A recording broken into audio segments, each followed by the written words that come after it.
Hi మామ, నిజంగా ఈ వీడియో సుభాష్ చంద్రబోస్కి బతికిండి చూసింటే ఇలాంటి వాడి కోసమారా నేను బ్రిటిష్ వాళ్ళతో పోరాడి స్వతంత్రం తేయడానికి ప్రయత్నం చేసింది అనుకుంటాడేమో. నిజంగా ఈ వీడియో చూస్తే నాకు వీడి తప్ప అనిపించట్లే.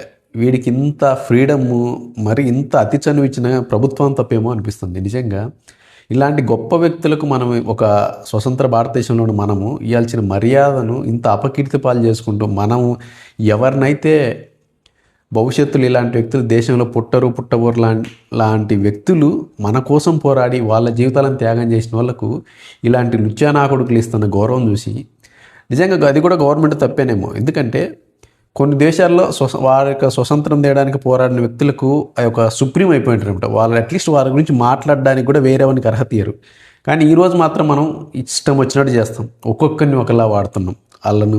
వాళ్ళ స్థాయి మర్చి వాళ్ళు అట్లీస్ట్ వాళ్ళు కాలి గోటికి సరిపోయినోడు కూడా వాళ్ళ గురించి విపరీతంగా మాట్లాడడం, స్వతంత్ర సమరయోధుల గురించి. వాళ్ళ జీవితాలు త్యాగం చేసి ఇచ్చిన స్వతంత్రాన్ని మనం వాళ్ళని విమర్శించే స్థాయికి వెళ్ళిపోవడమే. అది మన తప్పు కాదు. అంత మరీ ఫ్రీడమ్ ఇచ్చిన దేశం తప్పేమో అనిపిస్తుంది.